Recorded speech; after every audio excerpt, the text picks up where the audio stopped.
Yes. Belum, sana belum. Siapa?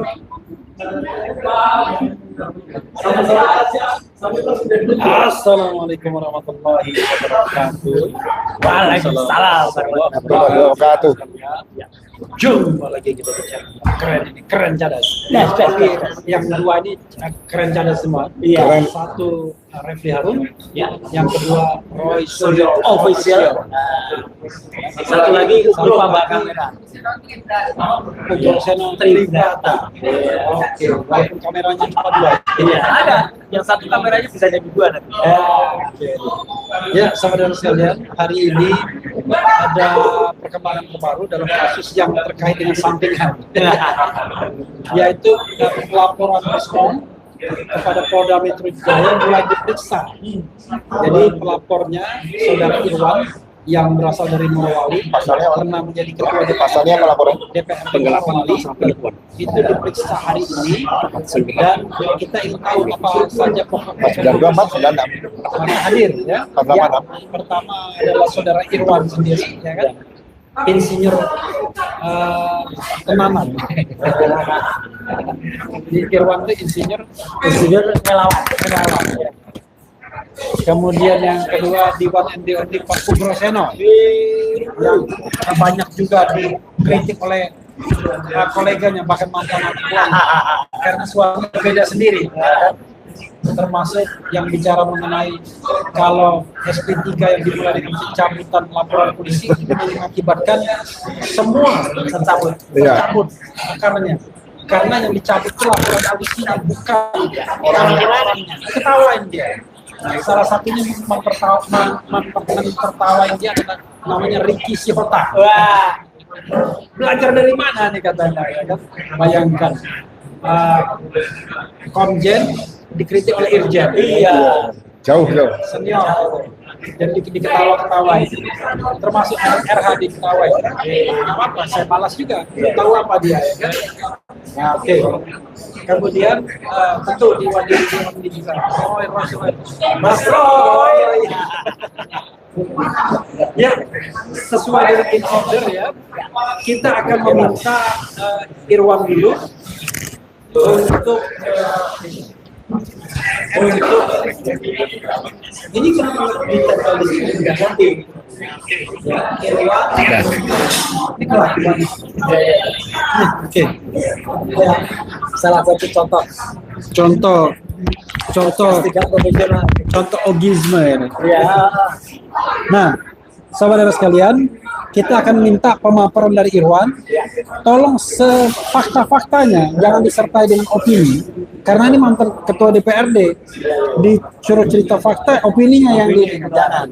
Nah, berikutnya adalah nanti Mas Roy akan menceritakan, langsung ke Pak Ugro untuk menilai dari aspek hukum, dari aspek penyelidikan dan penyidikan mengenai apa yang dilaporkan dan apa yang kemudian materi pemeriksaannya, apakah ini bisa dikatakan memang sebuah dugaan tindak pidana atau ini masalah-masalah lain. Nanti kita akan lihat Pak Ugro. Nah, Mas Roy, kita akan minta yang terkait dengan bahwa Mas Roy itu akan menjadi saksi dalam kasus ini. Kapan diperiksanya? Nanti akan diperiksa dan lain-lainnya. Biasanya Mas Roy begitu. Kemana Pak Uro? Pokoknya kita suruh beliau berkomentar. Oke, silakan Saudara Irwan. Anda menyampaikan apa yang bisa diperiksakan oleh penyidik tadi. Ya.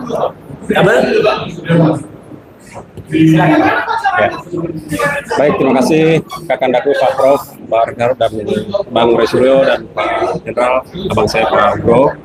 Alhamdulillah pada malam hari ini bisa bersama-sama lagi.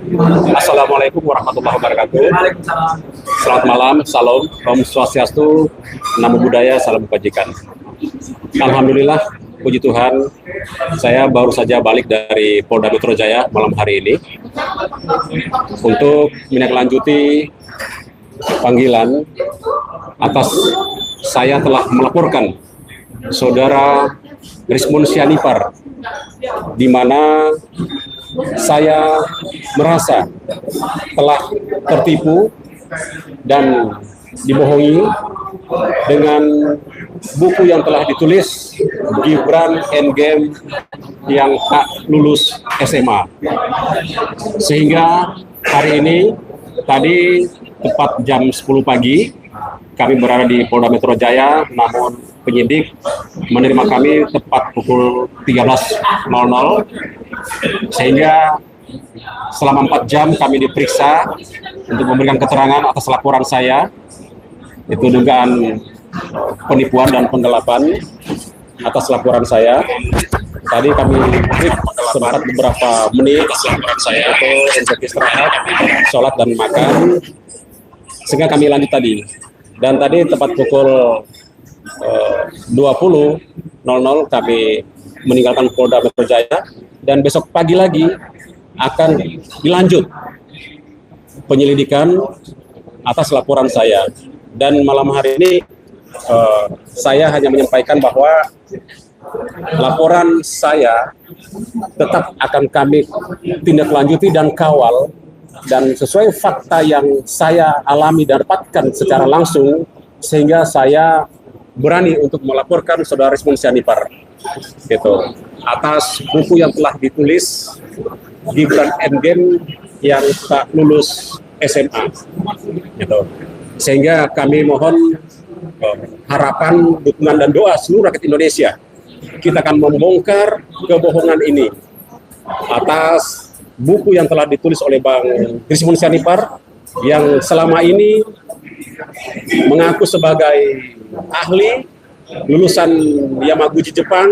Ternyata itu sangat-sangat membuat kita terkejut atas pernyataannya di media sosial, baik lewat TV swasta maupun lewat media sosial khususnya di channel YouTube ini.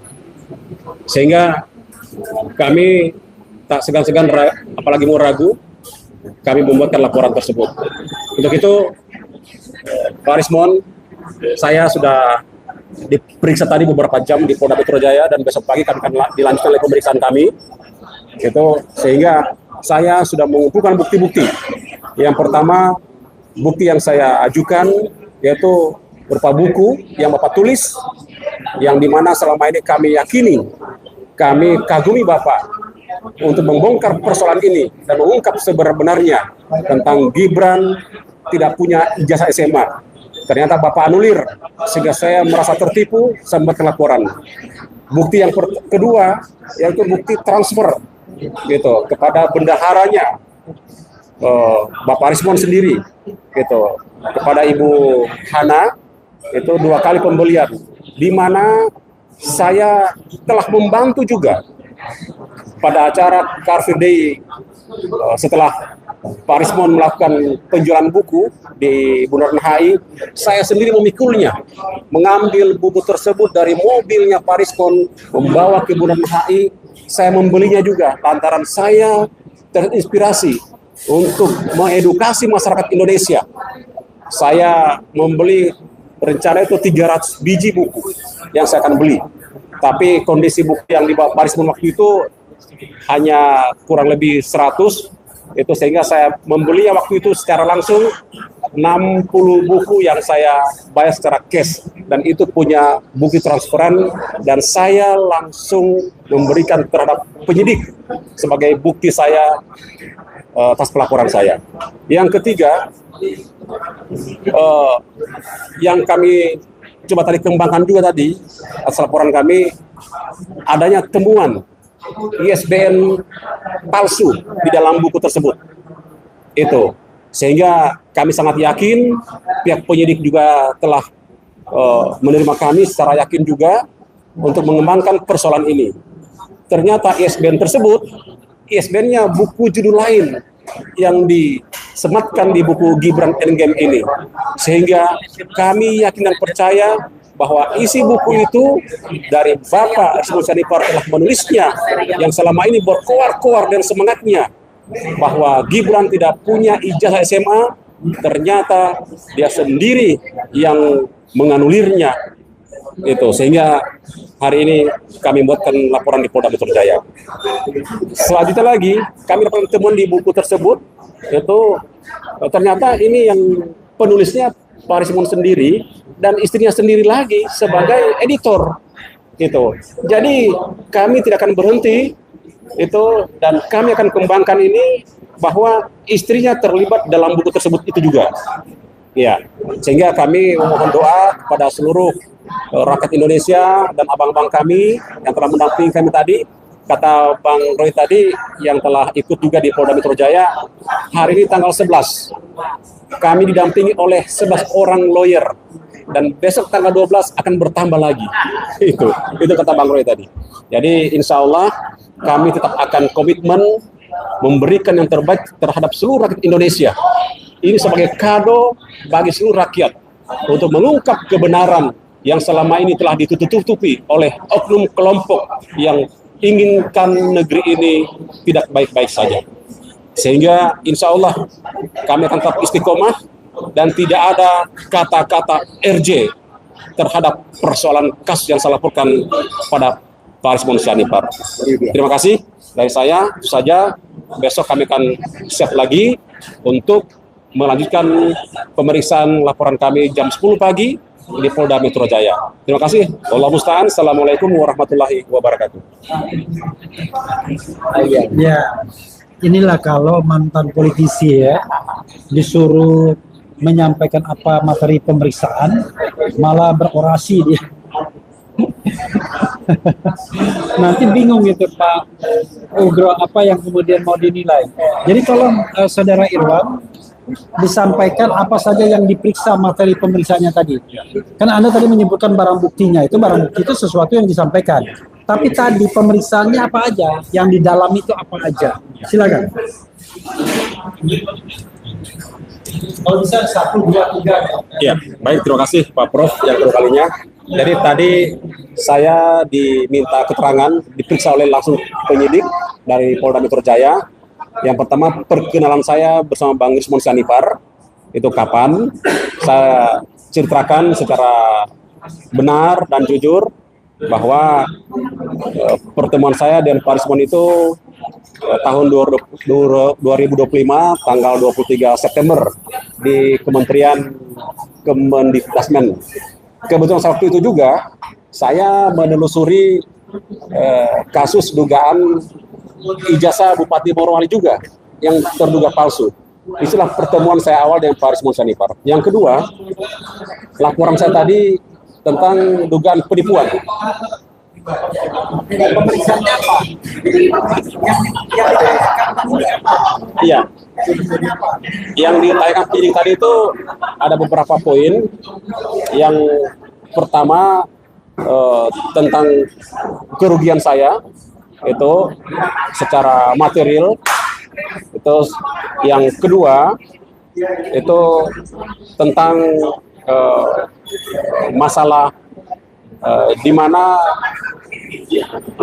isi buku bahwa apakah benar-benar sudah dibaca ya, sehingga ada beberapa tadi poin di halaman 117 tadi di buku Gibran Endgame itu benar jelas Rismon itu menulis bahwa Gibran tidak lulus SMA. Ada beberapa halaman tadi kita buka dalam buku Gibran Endgame itu ada materi-materi yang lain, sehingga tadi coba penyidik mengembangkan tentang hal itu, sehingga besok kami akan lanjut lagi. Itu tadi materi, ada beberapa inti materi yang ditanyakan oleh pihak penyidik, Bang. Iya. Oke, mudah-mudahan Pak Ugro paham ya yang mau disampaikan terhadap ini. Ini kenapa ini RH Channel ini cuma bisa muat 3 orang aja? Iya, cuma lebih besar katanya. Jadi Pak Ugro mungkin bisa menilai laporan yang disampaikan oleh Saudara Irwan ini, yang jelas dia adalah konsumen. Ya. Tetapi lapornya tetap di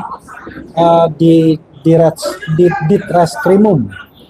Nah, jadi pernah juga katanya mau melapor melapor undang-undang tentang perlindungan konsumen dan undang-undang ITE, tetapi rupanya tidak dipercaya, tidak diperbolehkan karena katanya ini Direktorat Reserse dan Tindak Pidana Umum. Nah, itu satu. Yang kedua adalah apakah yang dilaporkan ini layak atau memang punya muatan untuk ditindaklanjuti dalam proses penyidikan sampai penetapan tersangka nantinya, dan ini merupakan tindak pidana, bukan misalnya sekedar bahwa ini adalah soal perdata misalnya antara pembeli dan penjual misalnya. Hal-hal lainnya yang barangkali Pak Ugro akan komentari sebagai tentu mantan penyidik dan Wakapolri. Silakan Pak Ugro. Silakan. Terima kasih. Jadi apa yang dilaporkan tadi oleh Pak Irwan ya, dengan terlapor adalah Rismon di Polda Metro Jaya. Kalau saya mendengar dari apa yang disampaikan Pak Irwan tadi, lebih bagus fokus kepada pasal 492 KUHP yang baru, yaitu penipuan. Kenapa? Unsurnya sudah sangat kuat sekali. Yang pertama ada pernyataan yang bisa dijadikan bukti elektronik, yaitu pernyataan Rismon pada saat di Rakyat Bersuara menyatakan bahwa yang dibuat beberapa waktu sebelumnya adalah kebohongan. Berarti dia sudah mengakui sendiri itu bukti elektronik sesuai dengan alat bukti, itu bisa dipakai. Ya. Yang kedua unsur bujuk rayu. Ya. Dia menyatakan apa tulisannya adalah benar, kemudian banyak orang yang merasa tertarik di situ. Nah, ini menyatakan tidak benar dan orang merasa kecewa. Berarti yang ditipu bukannya Pak Irwan dan kawan-kawan, tapi seluruh konsumen yang sudah membeli dan membaca buku tersebut. Ya. Nah, selain pasal 492 KUHP, Undang-Undang Nomor 1 Tahun 2023, ini juga bisa ditambahkan dengan pasal 20 dan 21 KUHP juga yang baru, yaitu penyertaan. Karena saya yakin apa yang dilakukan oleh Rismon ini bukan sendirian. Ya, jadi otaknya mungkin Rismon, tapi yang ikut membantu adalah mungkin istrinya dan mungkin ada rekan yang lain. Nah, itu bisa ditambahkan nanti fokus pemeriksaan di pasal 20 dan 21 KUHP Jungto ya. Nah, jadi dari awal jangan dilupakan. Jangan hanya menuduh Rismon saja, tapi yang ikut serta di sini adalah istri dan beberapa kawannya di situ. Ya. Jadi menurut saya sekali lagi saya tekankan, ini kuat sekali pasalnya untuk memenuhi unsur pasal 492 KUHP. Jangan dilarikan ke penggelapan dulu. 486 KUHP. Ya. Fokus satu dulu aja. Di situ saja. Nah, nanti kalau ada pengembangan bisa ke 486 masalah penggelapan, nah itu baru kita subsidiar sama primer dan subsidiar. Gitu aja. Jadi bukan Jungto di situ ya. Itu saja sementara dari saya supaya tidak rancu nanti penerimaan dari para pemirsa sekalian, masyarakat, supaya melihat pasal ini lebih fokus secara eksplisit adalah 492 KUHP yang baru. Terima kasih. Ya, ini menarik ya, Pak Ugro meminta konsentrasi aja pada pasal 492 KUHP yang baru ya, Undang-Undang Nomor 1 Tahun 2023 tentang penipuan. Jadi penegasannya Pak Ugro, siapa yang tertipu, siapa yang menjadi penipu, kemudian apa materi penipuan yang menurut Pak Ugro, silakan didalami lagi. Jadi saat Rismon mengatakan apa yang dia tulis selama ini adalah kebohongan, itu bukti utama yang harus disampaikan pada penyidik, itu bukti elektronik. Ya.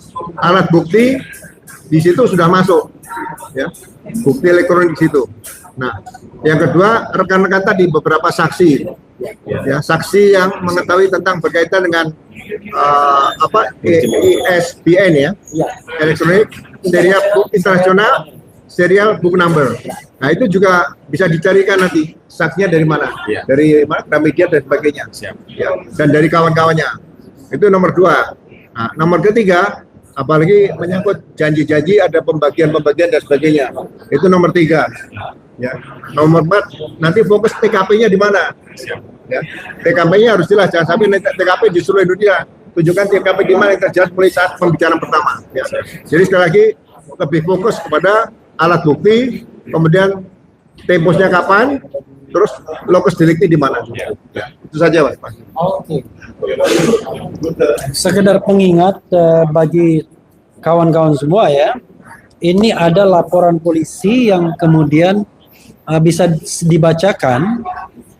Intinya adalah Irwan ya telah melaporkan dugaan tindak pidana penipuan garis miring perbuatan curang Undang-Undang Nomor 1 Tahun 2023 tentang KUHP sebagaimana dimaksud dalam pasal 492 Undang-Undang 1 2023 dan atau pasal 486 KUHP yang terjadi di Jalan MH Tamrin, Grand Hyatt, Jakarta.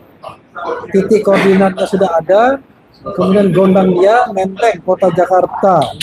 Di bulan Januari 2026 dengan terlapor atas nama Rismon Sianipar. Uraian kejadian, pelapor menerangkan bahwa sekitar bulan Januari 2026 pelapor membeli buku yang diterbitkan dan dijual oleh terlapor dengan judul Gibran Endgame karena tertarik dengan isi yang ditulis dalam buku tersebut sehingga pelapor membeli sebanyak 60 buku dengan total senilai 6.200.500. Namun ternyata baru diketahui bahwa terlapor membantah isi dalam buku tersebut dengan alasan isi buku tidak benar. Atas kejadian tersebut, korban merasa dirugikan. Selanjutnya pelapor datang ke SPKT Polda Metro Jaya untuk membuat LP guna penyelidikan dan penyidikan. Demikian surat tanda terima dibuat dengan sebenarnya. Jadi ada dua pasal yang dilaporkan, yaitu pasal tentang penipuan dan pasal tentang penggelapan ya. Jadi pasal 492 dan pasal 486. Nah, tetapi yang ingin saya tanyakan kepada yang bersangkutan ya. Tadi apa ya? Pasal anak. Oke, gini. Di mana Anda mengetahui bahwa Rismon mengatakan bahwa isi bukunya tidak benar? Apa bukti yang Anda lampirkan, walaupun Anda tadi sudah menyebutkan, tapi saya ingin dapat penegasan lagi, sehingga itu bukan semacam hoax ya, bukan fitnah, tetapi memang Rismon pernah mengatakan buku Gibran Endgame itu tidak benar, salah atau apa persisnya? Silakan. Ya. Baik, terima kasih Pak Prof. Jadi saya benar-benar merasa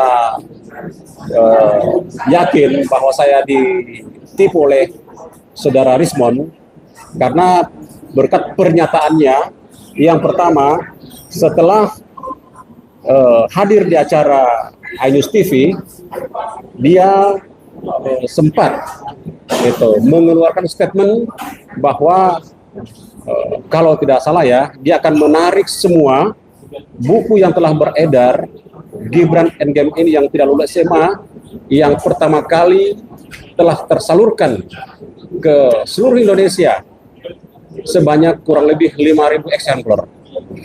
Yang kedua, saya merasa lebih yakin lagi bahwa Pak Rismon ini telah mengunjungi Pak Joko Widodo di Solo untuk meminta RJ dan hadir bertemu langsung dengan Wakil Presiden Saudara Gibran di Istana Presiden.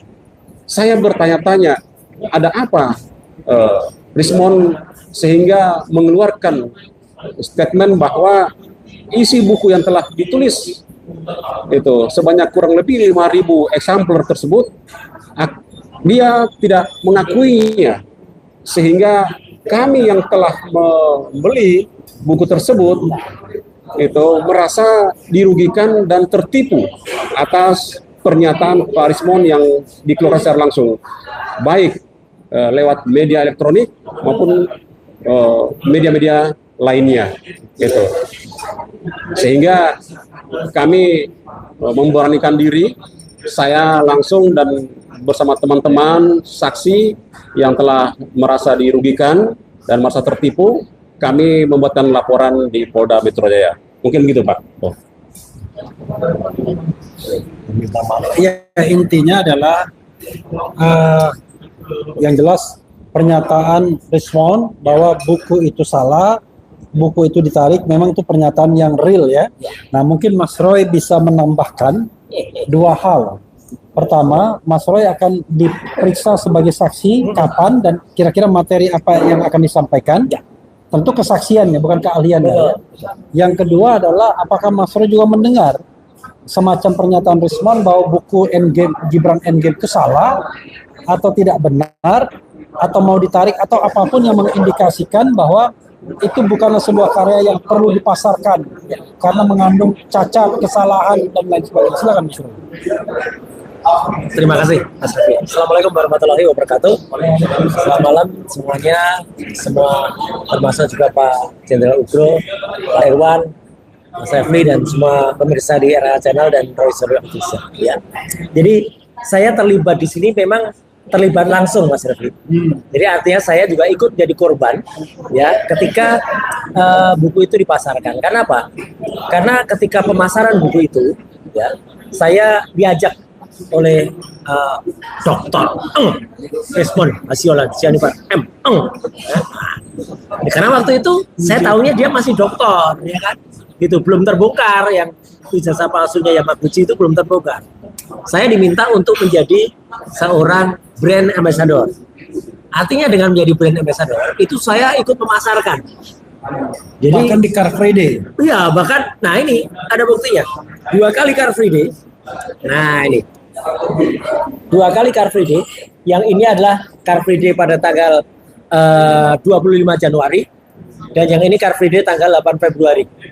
Ini di depan Bundaran HI. Nah, disitulah saya melihat dengan mata kepala saya sendiri. Ini kan saya melihat Kang Irwan ini datang ya dari tempat yang sangat jauh ya, dari Morowali, berminat beli buku. Saya kalau nggak salah dengar nggak cuma 60 yang mau dibeli itu 200 atau 300 ya. Cuman waktu itu manajemen mengatakan, bahwa bukunya nggak sampai segitu, hanya 100-an. Dan yang ini paling menarik, Bang Irwan ini saking niatnya Mas Refli, sampai bawa bukunya sendiri, ngambil dari bagasi mobil, kemudian dipanggul. Nah, jadi saya sampai mengatakan begini Pak Ugro, biaya kerugian materialnya bukan hanya 6 juta, tetapi 6 juta plus ongkos guru panggul, panggul, ongkos malu, karena jauh itu parkirnya. Saya tahu mobil parkirnya Mas Rismon itu ada di daerah jalan sana itu menuju ke dekat terusannya KPU itu Imam Bonjol apa itu ya, kemudian mendekati ke Bundaran HI. Nah, gitu. Jadi saya lihat langsung dan saya berpanas-panas di tengah jalan, meskipun belum terlalu panas waktu itu ya, tapi menyapa orang, kemudian memasarkan itu, dan ya alhamdulillah berkat dipasarkan waktu itu, buku itu cukup laris. Dan kedua kalinya saya juga menjadi brand ambassador juga ketika Car Free Day di depan FX Sudirman. Padahal itu saya baru aja pulang dini harinya, subuh itu dari Bandung. Karena komitmen saya pulang, karena memang perjalanan saya ke Bandung ada di video otomotif ya. Saya bersama kelompok TBN ya, Touring Bela Negara, itu pergi ke Bandung. Nah, intinya gini, saya memang menjadi saksi langsung. Jadi saya tinggal tunggu jadwal ya, Bang Irwan. Kapan saya dipanggil, saya siap. Karena besok pagi itu kabarnya sudah ada pemeriksaan untuk 2 saksi yang lain ya. Seorang anggota manajemen Gibran Endgame, sosok orang besar nih Pak Ugro. Ya. Namanya Michael Sinaga. Ya, itu orang besar itu. Badannya besar ya. Dan satu lagi anggota manajemen dari Gibran Endgame yaitu adalah seorang yang selama ini menjadi bendahara. Dan namanya sempat dicatat juga Pak Irwan. Nama Mbak Hana itu dicatat di dalam WA Rismon yang akan menghadap Pak Yusuf Kala. Jadi Rismon waktu itu akan menghadap Pak JK. WA ini dikirimkan pada tanggal 2 Maret jam 3 sore lebih 10 menit di Jalan Gondang Dia di salah satu kantor partai. Ya, mereka dari kantor partai itu akan ke Yusuf Kala gitu. Tapi alhamdulillahnya sama Pak Yadinya nggak direspon, ya gitu, si Arifnya nggak direspon. Kalau direspon, maka nama-nama di sini juga ikut terlibat juga, karena ada nama Dr. Rismon, ada nama Dr. Vivian, ada nama Hardian itu padahal salah, ini harusnya Nurdian. Ian, ada Hana Karistia, ada Harif, ada Haniatu.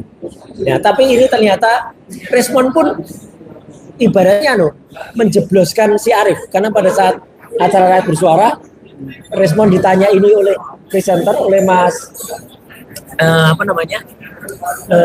Wicaksono, ya, Aiman, ya, respon nggak ngaku, tanya saja pada yang ngirim itu tanggung jawab dia selaku manajemen. Nggak mungkin seorang manajemen yaitu Arif itu ngirimkan WA kayak gini kalau tidak seizin respon. Nah, itu juga sama dengan pertanyaan soal ISBN tadi, International Serial Book Number tadi. Nggak mungkin itu misalnya Arif nanti yang dikorbankan. Arif berani mencari-cari ISBN tanpa izinnya respon gitu loh. Jadi kalau istilah Pak Ugro nih, yang 55 siapa Pak Ugro? Penyertaan kan? Ya, itu pasti ada yang ikut. Nah, dan tadi yang diceritakan Pak Irwan itu benar lagi, Mas Revi. Saya juga ikut ke kantor Kemendikbudrismen, ini ada buktinya. Dan bukti ini ditweetkan oleh Respon. Semua ini saya ambil dari Twitternya, dari X-nya Respon.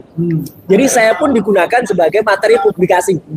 Nah, karena saya digunakan sebagai materi publikasi, saya diajak memasarkan itu. Padahal yang ada di tulis di situ, kalau tadi Mas Refli tanya apakah bukunya itu benar atau salah, Respon sendiri mengakui dalam berbagai tweetnya itu benar, buku itu Wapres Gibran tak lulus SMA, kemudian like father like son, kemudian Joko Widodo itu cuma sarjana muda, itu ada di sini semua. Hentikan dinasti ratus Jokowi, Gibran cuma lulusan SMP, itu semua ada. Tapi ini semua Bapak Ibu juga semua yang melihat tayangan live malam hari ini, niat betul nih ya, live-nya sudah jam 11:30 malam, kurang dikit. Respon ini menulis ini sebelum tanggal 11 Maret. Nah, jadi dia respon prabayar, bukan respon pasca bayar. Respon pasca sudah tanggal 11 Maret, ya otaknya memang sudah ditranslasikan dan dinotasikan. Jadinya bukunya sekarang judulnya jadi ini, Respon Endgame, bukan lagi Gibran Endgame, sudah jadi Endgame dia. Dan saya yang lucunya, saya mendengar kemarin di diskusi kita ada Pak Ugro, ada Mas Refli juga di CNN, ya. Ternyata buku ini kalau sudah jadi harus dikonsultasikan dulu ke Solo. Buku jawaban ini. Terus kalau nggak sesuai isinya, Respon akan disomasi kabarnya. Ini gimana? Penulis independen kok harus membuat buku pesanan, kemudian buku pesanannya sesuai dengan pemesan. Kalau nggak sesuai, Respon akan disomasi. Aduh, ini kan bang aja, pelecehan. Kalau bagi saya ini pelecehan. Jadi saya akan bersaksi, satu saksi fakta ketika kejadian di Car Free Day itu dan saya ditunjuk itu. Yang kedua adalah apa yang ada di balik buku ini. Karena begini Mas, Pak Ugro dan juga Mas Ebas, saya ikut tersinggung kalau buku ini dikatakan tidak benar. Karena sebagian isi buku ini adalah hasil riset, bukan buku ini. Oh, sorry. Buku Gibran Endgame, ya, bukan Respon Endgame. Covernya mirip. Buku Gibran Endgame itu isinya sebagian adalah hasil kunjungan saya ke Sydney, Pak Ugro. Jadi ketika ke sana dan itu membawa bukti-bukti Gibran itu memang nggak lulus di UTS, ya, di University Technology of Sydney soal research. Jadi saya ikut tersinggung kalau dikatakan itu buku itu nggak benar. Bukunya benar, ya, tapi kemudian sesuatu terjadi dengan penulisnya, yang penulisnya membuat dia ditranslasikan dan dinotasikan otaknya. Nah, itu yang kira-kira mau saya sampaikan. Andai kata ada jadwal ke saya akan dipanggil, tapi mungkin baru minggu depan, karena besok dan lusa itu jadwal untuk beberapa kawan-kawan yang lain. Terus kita libur kan hari Kamis, ya Kamis Jumat cuti bersama, terus kita libur, maka mungkin baru minggu depan. Itu. Iya, sobat era sekalian, ya, yang jelas bukan soal pelaporan buku ini saja, potensi tindak pidana yang dilakukan Rismon. Jangan lupa bahwa Rismon diadukan juga soal ijazah Yamaguchi-nya. Nah, itu benar. Kemudian juga ada isu soal surat kematian. Ada potensi untuk penggunaan gelar palsu. Ya, ada potensi bicara tentang sumpah palsu atau memberikan keterangan di bawah sumpah yang kemudian palsu. dan hal-hal lain, terutama konsumen Gibran Endgame, termasuk juga Jokowi's White Paper. Nah, Jadi dia deny, dia ingin menariknya, padahal buku itu dibuat dengan kesadaran penuh oleh bertiga dan dipercaya masyarakat sehingga masyarakat membelinya dan untuk membacanya. Pak Ugro, silakan dipertajam lagi soal potensi-potensi tindak pidana Resmond Sianipar. Walaupun terus terang ini main pinggiran kita ya, karena yang utamanya tetap 99,9% ijazah Jokowi palsu itu yang kemudian membuat kita harus tetap keep on ice, ya, jangan sampai kemudian lupa dengan yang itunya. Silakan Pak Ugro. ya, sebelum Pak Ugro sedikit, Pak Ugro 1 menit supaya ini breaking ice ya, ice breaking ya. Jadi saya pakai baju ini untuk mengingatkan kita bahwa yang namanya si omon-omon itu Pak Ugro ya, si omon-omon itu ijazahnya palsu, maka nggak ketahuan ijazahnya palsu. Kemudian ini kamu juga ternyata buat surat kematian palsu, jadi dia jadi zombie. Itu Pak Ugro. Oke.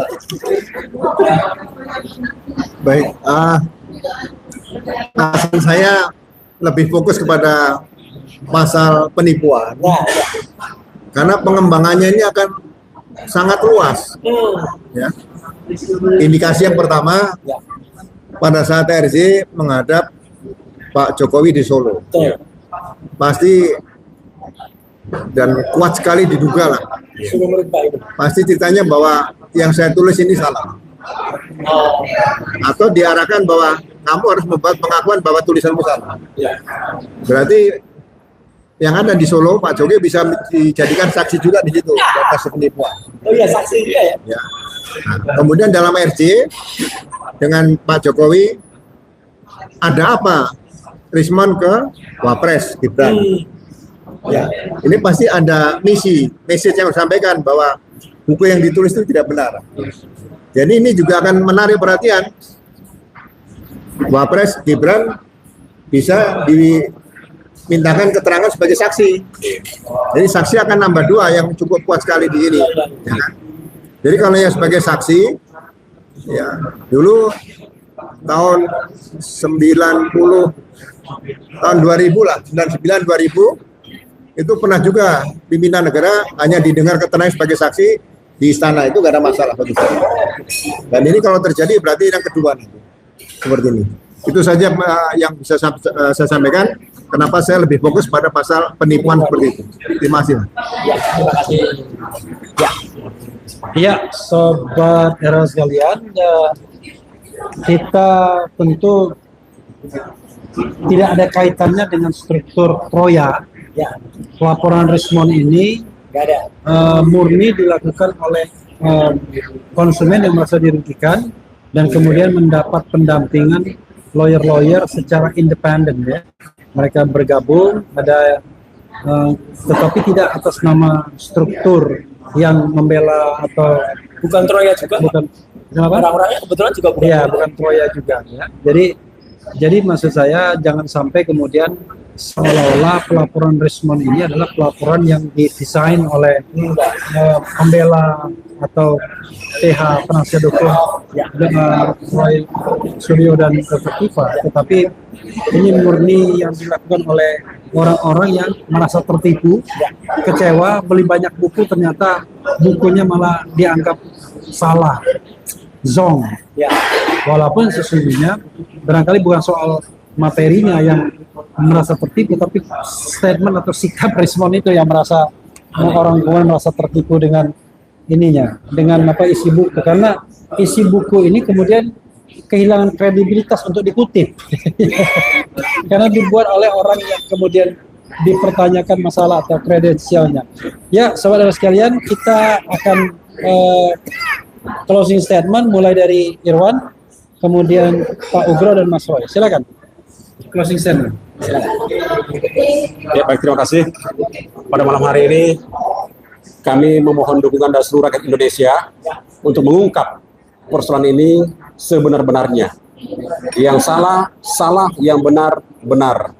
Dan kami tidak akan main-main dan akan selalu mengawal persoalan laporan saya ini. Tidak ada kata-kata RJ sampai terbukti di pengadilan nanti. Untuk itu, harapan kita semuanya insya Allah tetap istiqomah.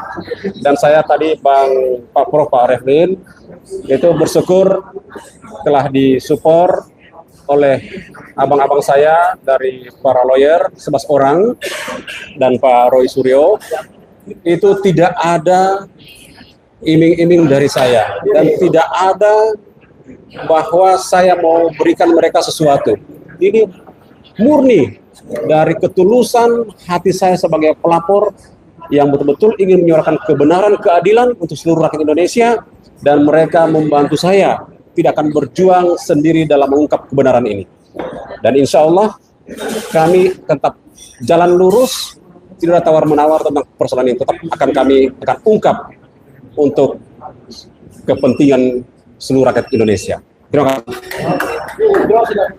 Baik, jadi melihat perjalanan Rismond ini sebetulnya peristiwa yang pertama saat membuat buku Jokowi White Paper, kemudian ada Gibran and Game, dan sekarang menyatakan Gibran and Game tidak benar. Itu sama dengan dulu pernah ada sebuah buku yang ditulis dengan judul Siapa Menabur Angin Dia Akan Menuai Badai. Nah sekarang yang dirasakan oleh Rismond adalah badainya mulai dirasakan sekarang ini. Itu saja, terima kasih. Ya.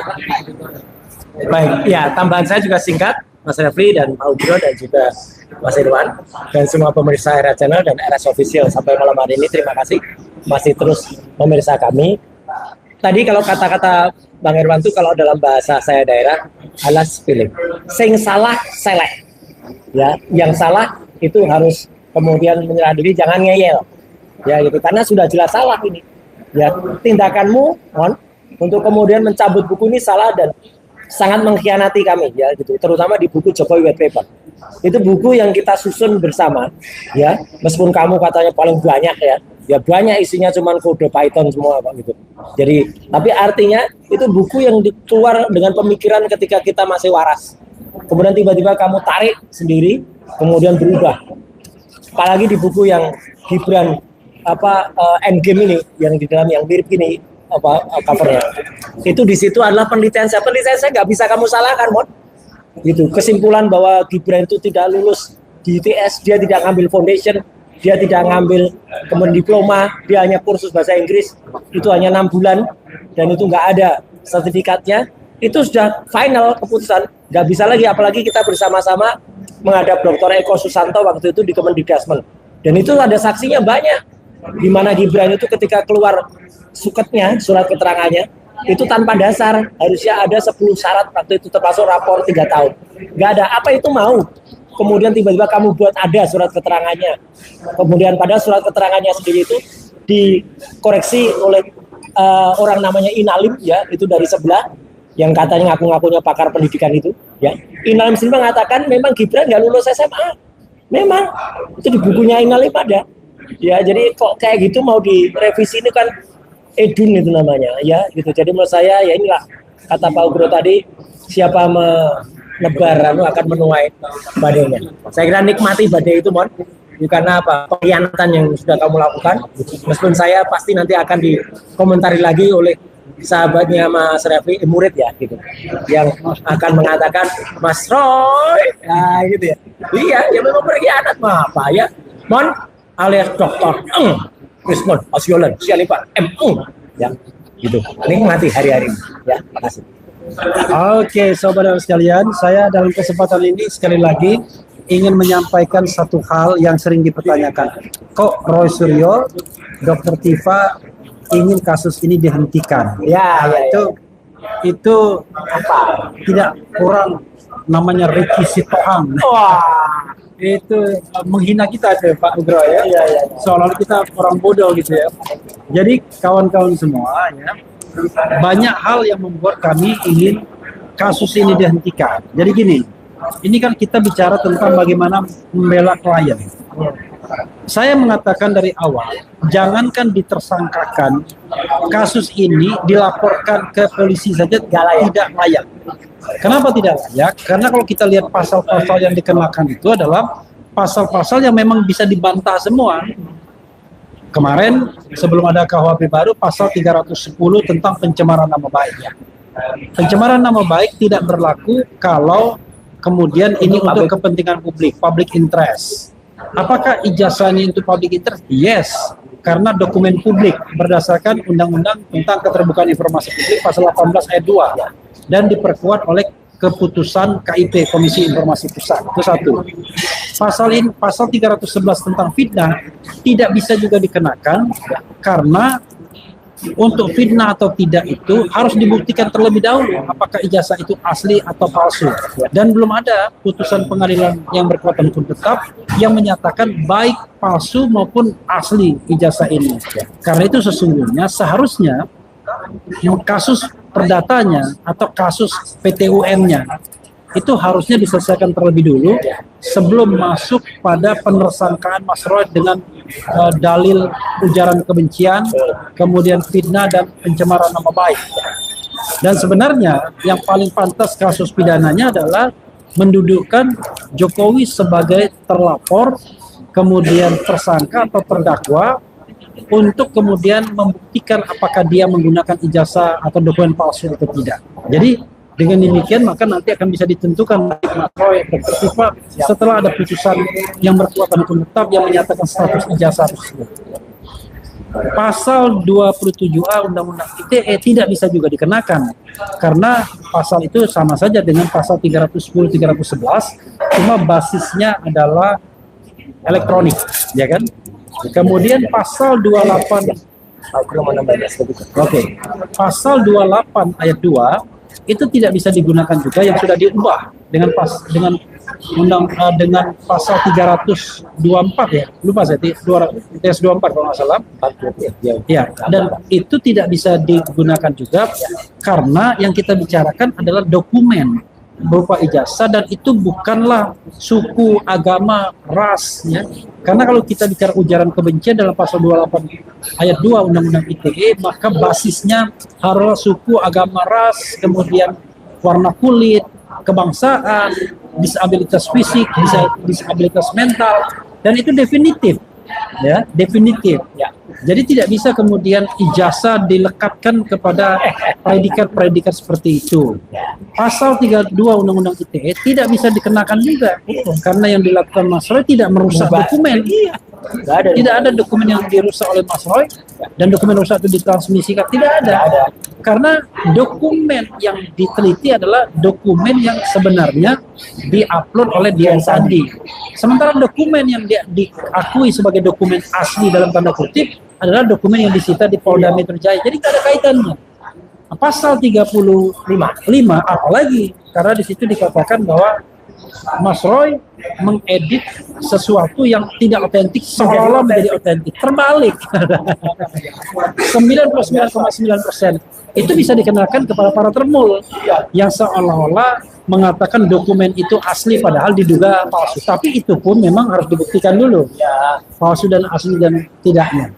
Jadi kawan-kawan semua ya, sobat sekalian dan sobat Roy Suryo, memang karena secara formil dan material itu bermasalah ya, maka kemudian Mas Roy mengatakan kasus ini dihentikan, tetapi pembuktian bahwa ijazah itu asli atau palsu itu harus tetap diteruskan melalui forum lain, forum yang dimaksudkan memang untuk membuktikan eksistensi ijazah. Nah ini masa kita nggak ngerti kalau kasus ini diteruskan dengan penersangkaan Mas Roy ya, dan kemudian apalagi menghukum sebagai lawyer berarti kita gagal.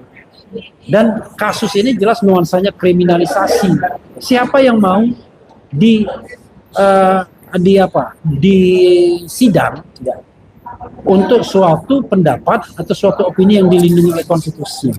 Jadi kalau orang bilang mengatakan gentleman dong, kata tadi gentleman itu adalah kalau Anda berbuat salah, misalnya nyopet, maling, memperkosa dan lain korupsi, maka harus Anda gentleman. Anda harus hadapi sidang untuk kemudian melihat apakah Anda pantas dihukum berat atau ringan atau sedang. Tapi ini adalah sebuah perkara yang tidak pantas. Jangankan disidangkan, dilaporkan saja tidak pantas. Paham ya? Jadi kalau saya sebagai lawyer akan sedih kalau klien saya yang dikriminalisasi justru diserahkan lehernya ke sidang hanya untuk menyenangkan pihak-pihak yang berhura-hura dengan seolah-olah bahwa sidang itulah yang akan membuktikan ijazah Jokowi asli atau tidak. Tidak. Sidang itu hanya akan menghukum Mas Roy atau Dr. Tifa, atau kalaupun dinyatakan tidak bersalah, tidak pula kemudian ijazahnya lantas menjadi palsu atau menjadi asli. Apalagi kata pengacara Termul mengatakan akan jadi novum untuk dilaporkan ke Polda Metro Jaya. Ngapain melaporkannya nanti? Sekarang pun bisa dilaporkan. Banyak, ada Kasmujo, ada foto yang berbeda, ada desa KKN, ada desa KKN dan lain sebagainya dan lain sebagainya. Jadi banyak. Pertanyaannya adalah kenapa belum dilaporkan? Ya sederhana, karena temannya Pak Ugro tidak bersikap independen terhadap pelaporan ijazah ini. Itu masalahnya. Kalau bersikap independen, karena sudah pernah dilaporkan, tetapi ya pernah dilaporkan, tetapi tidak diterima sampai saat ini. Jadi rekan kami namanya Janas Siahaan, ya coba untuk melaporkan, tapi tak diterima. Karena itulah perlu desakan publik agar kasus ijazah ini ditempatkan pada hal yang sebenarnya, yaitu membuktikan ada tidaknya ijazah tersebut. Pak Ugro rupanya ingin menambahkan, silakan. Moga Pak Ugro. Baik, terima kasih. Jadi saya ingin memberikan penjelasan supaya kadang-kadang ada yang sama-sama pernah bertugas juga di kepolisian. Kalau berbeda pendapat saya senang, karena itu sehat. Ya. Tapi kalau hanya mengatakan tidak benar itu menurut saya kurang sehat. Berkaitan dengan RJ atau restoratif justice dan SP3. Saya mencoba mempelajari terus-menerus. Yang pertama, pasal 109 ayat 2 Hukum Acara Pidana yang lama, Undang-Undang 8 tahun 81 mengenai perintah penghentian penyidikan.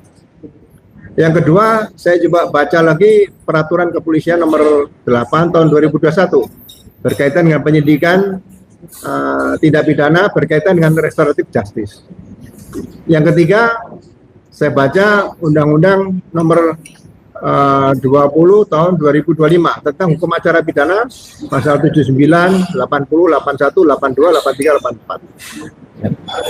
Nah, kemudian saya juga baca KUHP yang lama dan yang baru. Jadi apa yang dikatakan oleh pengacara Pak Jokowi yaitu Pak Firman, ada Jamada Girsang, ada Rifai, ada lagi Andi Aswan, ada juga bukan advokat. Oh, bukan ya. Ya. Tembusan aja, rekan. Tembusan, ya. Ya, tembusan rekan. Rekan tembusan ada ya. Kemudian ada juga Eli dan Eti ya. Kemudian ada satu purnawiran Polri yang saya kenal juga ya. RS lah. Ya. Bukan respon Sianipar. Bukan RS Pak. Bukan kelas foto juga. Oh yang RS yang itu RS. Iya. Ricky Sianipar. Jadi masyarakat supaya tahu ya. Mantap. Ada aturan RJ itu diatur sebelum KUHP baru lahir, itu di peraturan kepolisian. Ya. Peraturan Kepolisian nomor 8 tahun 2021 itu menyatakan RJ apabila setelah dilaksanakan akan ditindaklanjuti dengan surat perintah penghentian penyidikan atau SP3 lah lebih cepatnya. Nah, SP3 berdasarkan peraturan kepolisian tadi dan hukum acara pidana yang lama digunakan istilah dihentikan demi hukum.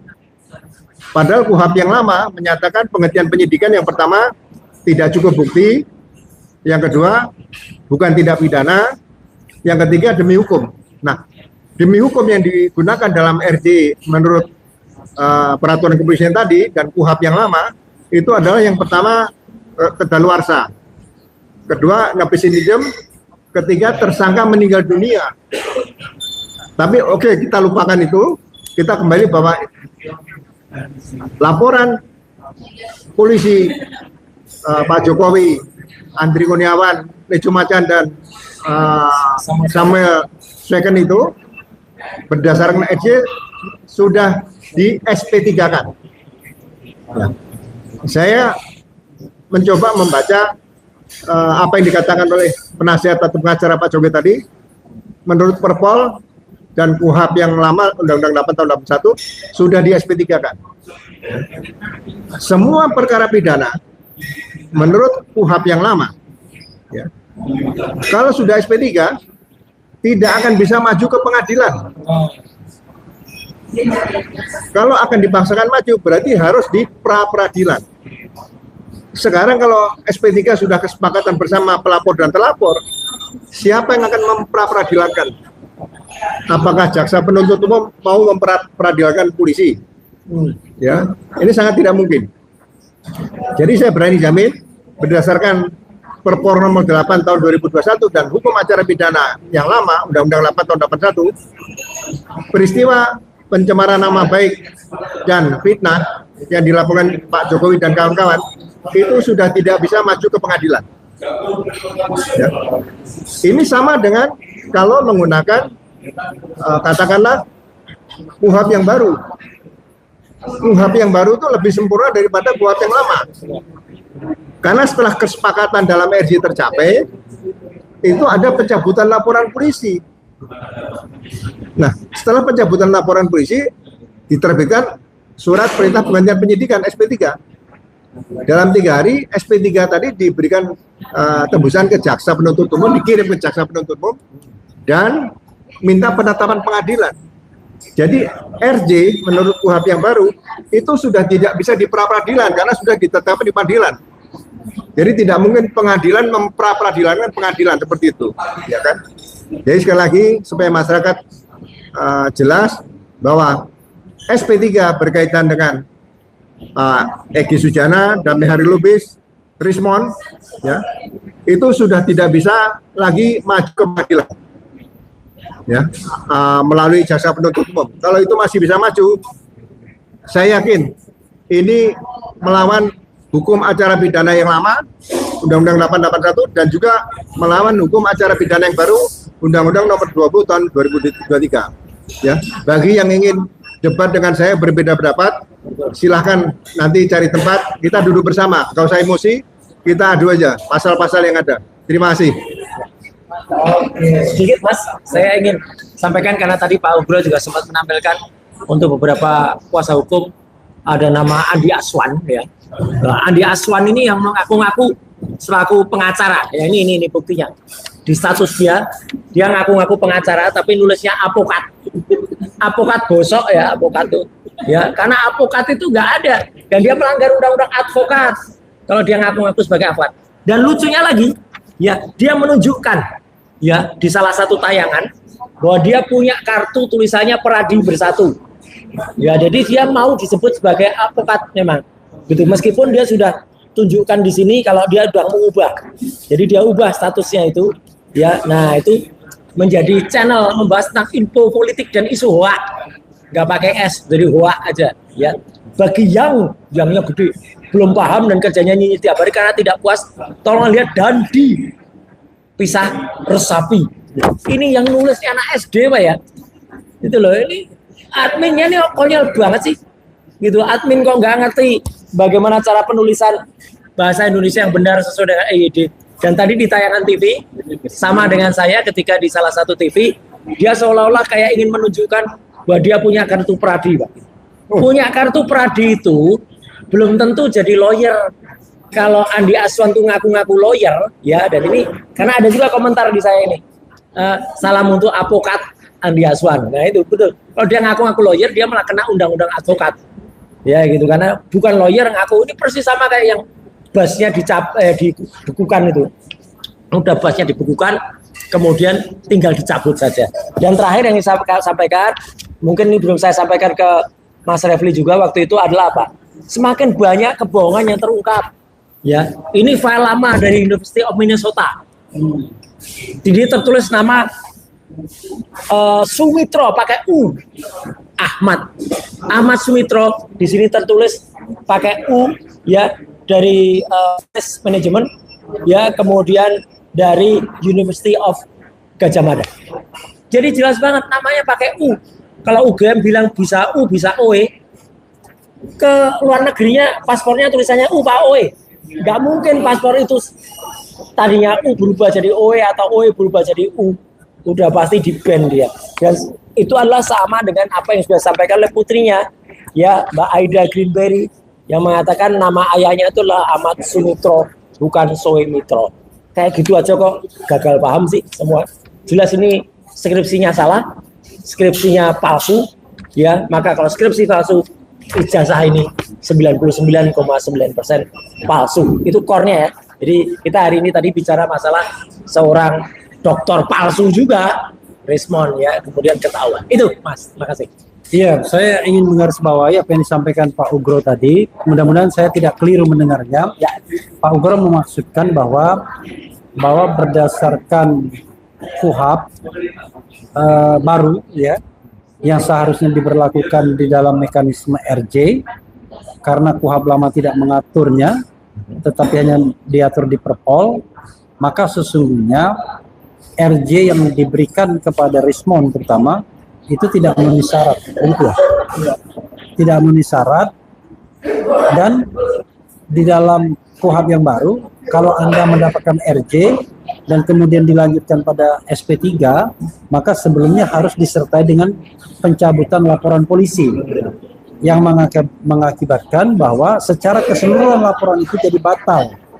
Jadi baik yang mendapatkan RJ maupun tidak mendapatkan RJ, kasusnya tidak bisa ditindaklanjuti karena laporan polisinya sudah dicabut. Nah, inilah pangkal persoalan perbedaan antara Pak Ugro dengan RS tadi sebenarnya. Ya, Bukan Roy Suryo ya. Nah, tetapi Pak Ugro menambahkan kalau nanti menggunakan KUHP baru, maka RJ itu yang dilanjutkan dengan SP3 tidak bisa diganggu gugat lagi di pengadilan teorinya, karena sudah dibuat berdasarkan penetapan pengadilan. Begitu ya? Jadi Kurang lebih. Jadi tidak pernah ini Mas Refli, tidak pernah ada penyidik di Indonesia nih yang mengajukan berkas ke pengadilan setelah berkas itu di SP3. Jadi kalau sudah di SP3 mengajukan ke pengadilan, saya tidak tahu menggunakan KUHAP yang mana, itu saja. Terima kasih.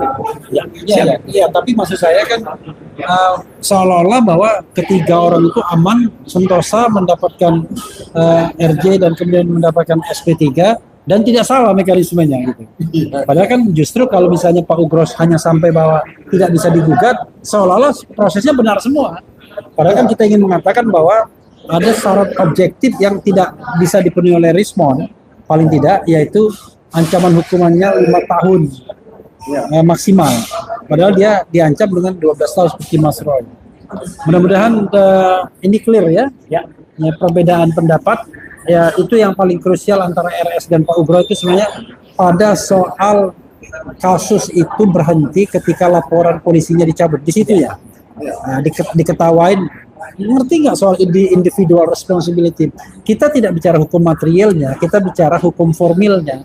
Kalau LPN-nya dicabut ya otomatis gugur berdasarkan administrasi, katakanlah administrasi penyelidikan dan penyidikan.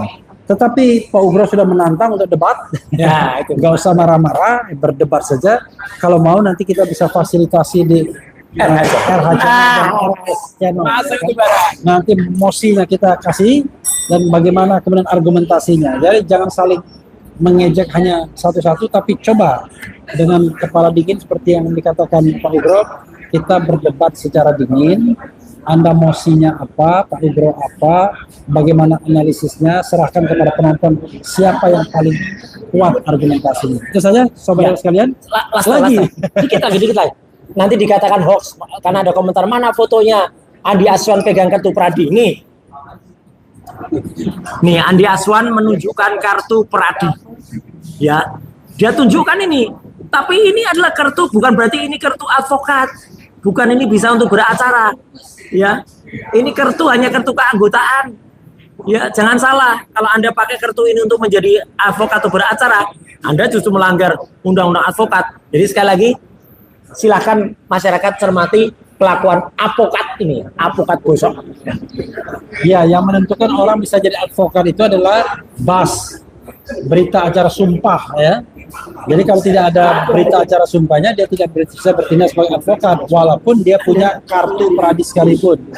Karena bisa saja dia berkedudukan sebagai penasehat tapi dia bukan sarjana hukum, atau anggota kehormatan bukan sarjana hukum. tetapi selama dia bukan sarjana hukum dan kemudian tidak ada berita acara Sumba, maka dia tidak bisa menjadi advokat dan kemudian sudah melakukan kebohongan. Iya. Berarti, ya. Itu saja sobat semuanya ya, baik RH Channel maupun Harus PKPA. Mudah-mudahan ini bermanfaat. Wassalamualaikum warahmatullahi wabarakatuh. Keren, cadas. Ya, konyol. Ya, aku advokat. Jadi